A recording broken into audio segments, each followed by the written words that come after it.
அப்பா அப்பா என்னப்பா நெசமாவே கிளம்புதிய? ஒரு நாளாவது இருக்கலாம்ல. பாட்டி நீயே கொஞ்ச நாள் இருந்துட்டு போயேன். இந்த பாரு, தூர பயணம் கிளம்பும் போது கண்ணெல்லாம் கசக்க கூடாது. சிரிச்ச முகத்தோட வந்து வழி அனுப்பு. வா. அப்பா அப்பா என்னப்பா இருந்துட்டு போங்கப்பா. மா போயிட்டு திரும்ப வந்துடும் தாயி. என்ன பெட்டி எடுத்துட்டு கிளம்பிட்டீங்க? ஊருக்கு கிளம்புறோம் தாயி. என்னது ஊருக்கா? அண்ணி லதா எங்க இருக்கீங்க? சம்பந்தி வீட்டுல ஊருக்கு கிளம்புறேன்னு புறப்பட்டு வந்து நிக்கிறாங்க. உங்களுக்கு தெரியுமா? இங்க பாருங்க, பெட்டியை தூக்கிட்டு கிளம்புறாங்க. என்னன்னு கேளுங்க.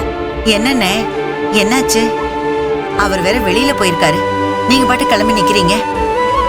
சிதம்பரம் வந்ததும் சொல்லிட்டு போறேன் தாயி.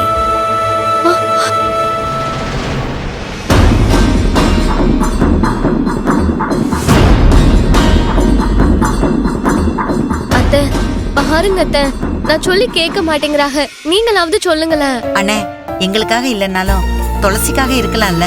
என் புள்ள துளசி இந்த வீட்டுல ரொம்ப சந்தோஷமா இருக்கான்னு நான் முழுசா நம்புதேன். அதான் நினைச்ச பாத்திரத்துல கிளம்புதான்.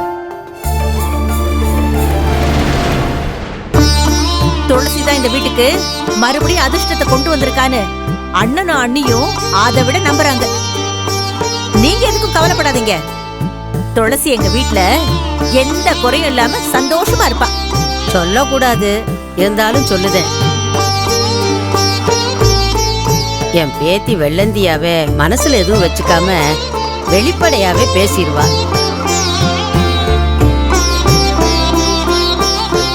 அவ அப்படி ஏதாவது பேசினாலும் ஏதாவது செஞ்சிட்டாலும் எல்லாரும் சேர்ந்து மன்னிச்சிருங்க. அத பத்தி நீங்க எதுவும் சொல்ல தேவையில்ல பாட்டி. நாங்க தான் துளசிய பத்தி நல்லா தெரிஞ்சுக்கிட்டோமே. அவகிட்ட எப்படி நடந்துக்கணும்னு எங்க எல்லாருக்குமே தெரியும். துளசியை நாங்க பத்திரமா பாத்துப்போம். மடிலதா, உன்கிட்ட தான் தாயி சொல்லணும்னு இருந்தேன். இந்த பாரு தாயி, 4 அடி அடிச்சுட்டா கூட அது மறந்து போயிரும். ஆனா நாக்கு மேல பல்ல போட்டு ஒரு வார்த்தை சொல்லிட்டோன்னு வச்சுக்கோ, ஆயுசுக்கு மறக்காது. ஆறுகிட்டையா இருந்தாலும் நல்லத்தனமா பேசுதாயி.